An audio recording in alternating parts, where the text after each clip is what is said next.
After all that praise, I'd better give a good speech. I'm Brad Sherman from California's best named city, Sherman Oaks. For 20 years I've served on the Foreign Affairs Committee, and I now serve as the Chief Democrat on the Asia Subcommittee. Here with me is Don McDonald, who's my Chief of Staff.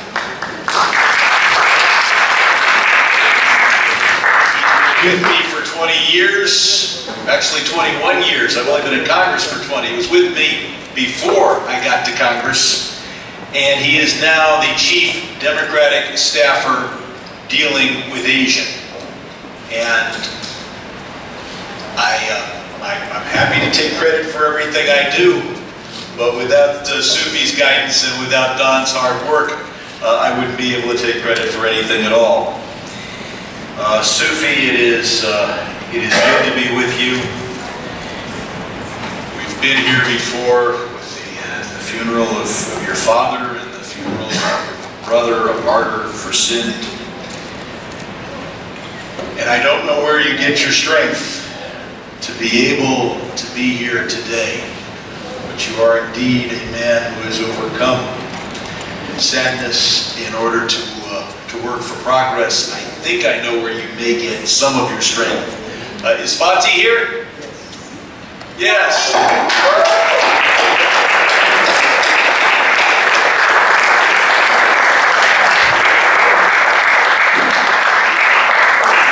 Thank you for your work on behalf of Sindh, and thank you for donating your husband.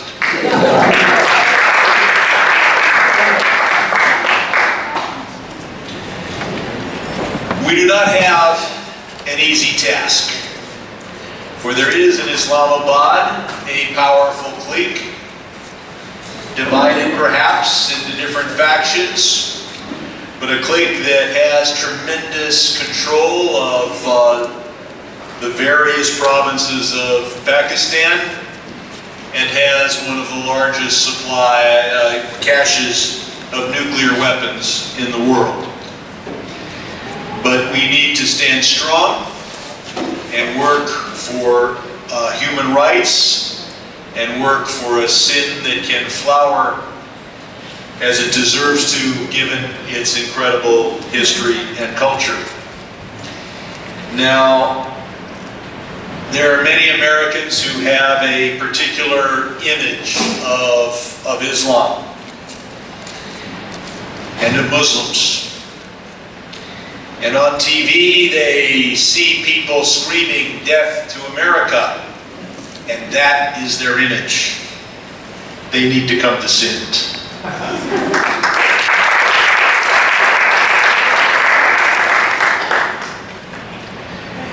And I see in Islamabad a government that has not been successful.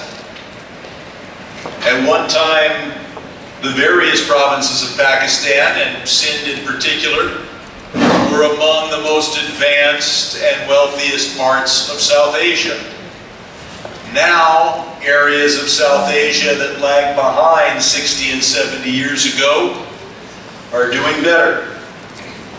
And so you have a government that needs to find an excuse for slow development, for poverty, and for corruption. And it seems that their excuse is to embrace a jihadist form of Islam. The people of all the provinces of Pakistan will eventually see through that, and they will demand a government that respects human rights and doesn't need to oppress people to have control, because it delivers economic growth and is actually popular. Now,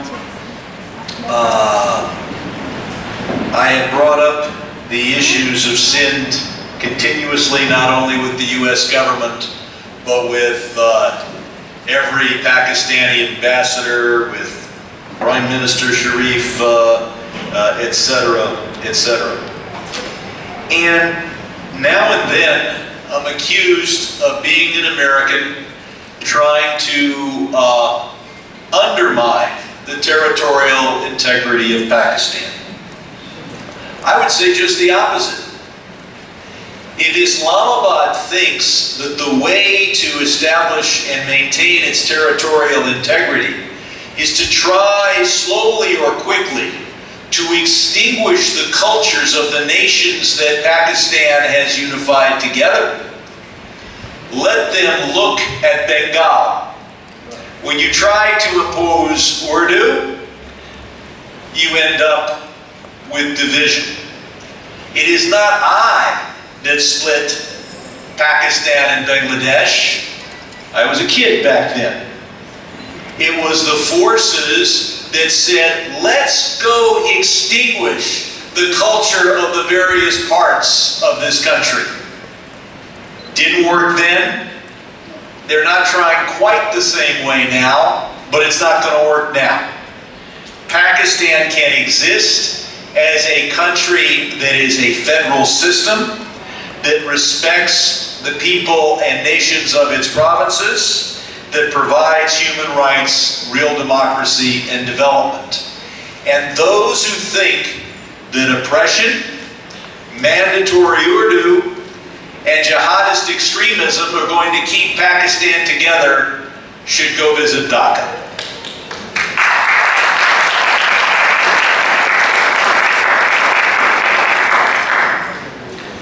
I heard those action items, I took notes, and you can be sure that we will be urging the State Department and the Karachi Consulate to accept all legal documents in Sindhi, starting of course with marriage licenses, to understand the importance of education, and I can't think of a better way to do it than centers of excellence and 10 centers of excellence. And we will be, not only am I asking you, but I will be asking the Director of USAID for a regional analysis of American aid to Pakistan to see whether Sindh is, at least according to their records, getting its fair share. And then when I get a list of the projects in Sindh, I'll be asking the Chief Minister to tell me, former Speaker, to tell me whether these projects are actually happening, whether they're happening effectively, and whether there's any unfortunate signs of inefficiency, waste, or corruption. Yay.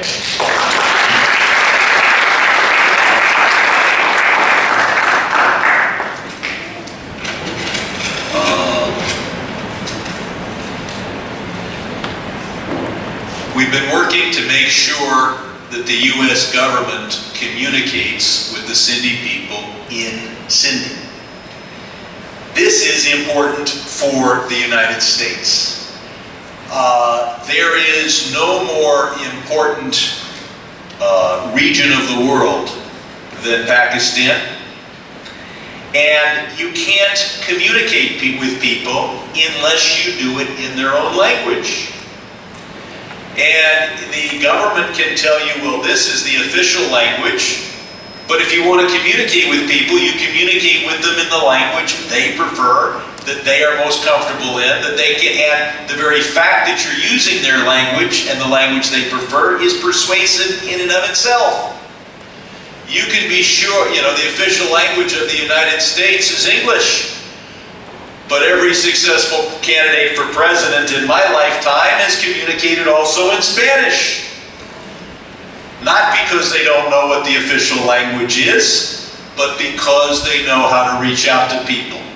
And certainly a country ruled by people who know how to communicate, because that's how they get elected, should preside over a State Department and a Voice of America that knows how to communicate abroad. We've been pushing for the use of the Sindhi language both on the web and in Voice of America. We've achieved the web, and I look forward to a critique. I hate to disillusion some of you. I don't actually read or speak Sindhi. I know that's a surprise. So I need you to give me a critique of how well we're doing on the web. But we also need to have the Voice of America broadcast in the Sindhi language. And just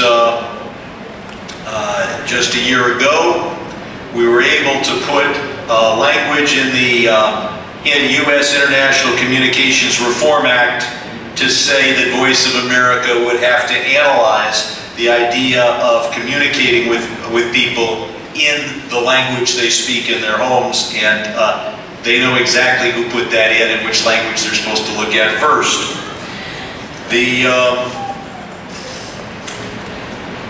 Human rights is obviously an issue, and in a way, I'm getting a bit frustrated because it seems like every week,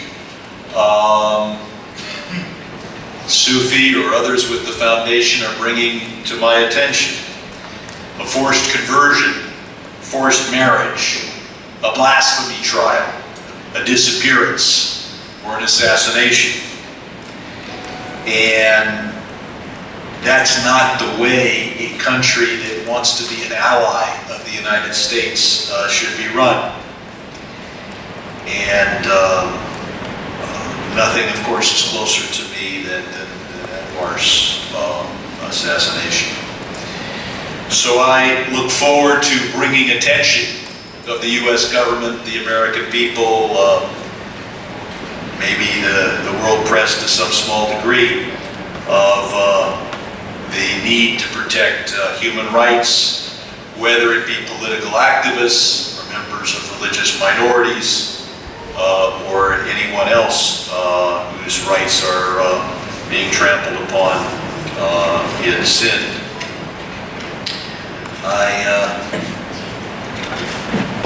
think I've covered most of this, except to say that whether it is Secretary John Kerry or anyone else in the State Department hierarchy, they know that when they talk to me, I'm going to ask about sin, and that works in the right direction because their staffs know that before the meeting with Sherman, you got to ask the right questions of what's going on in Karachi, what's going on in Hyderabad, what's going on in Sindh, and that just brings an attention. So I wish I could tell you that I can, by myself, control U.S. policy toward Pakistan, South Asia, and the world. No. But I can consistently push the most important power in the world toward a policy that makes sense.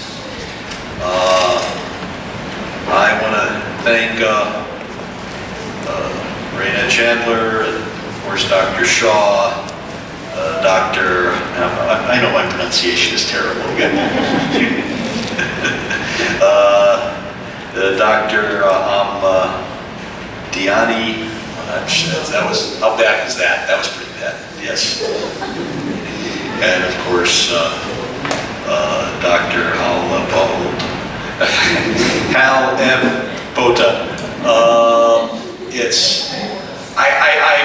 I knew I should just say doctor. That's a word I can pronounce well. But if I said I want to recognize the doctors in the room, half the people would stand up. And I don't know everyone here. So I look forward to learning, to working with you. And as Sufi pointed out, it is a family tradition. My grandfather held a doctorate in education and was an expert in technical education and was posted to Sindh throughout 1946 and 1947. And he lived and breathed the air of Sindh, and I'm continuing to do that as well. And I think I've covered it all except to say that I realize, compared to all the Sindhis in the world, this is a small group. But you have a unique opportunity to play an important role in the history of the Sindhi people.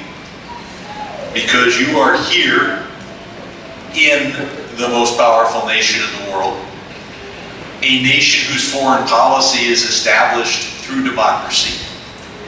And it's not like there's the other side in this issue. People need to hear from you, but there's no organized group here in the United States, well, unless the ISI is here. There's no organized group in the United States working against sin. And so if you can get your message through to Congress and to the State Department, you can have a significant effect on the policies of the nation that has a significant impact on the world. So thank you for your dedication, and I'm glad you finally got to the beach.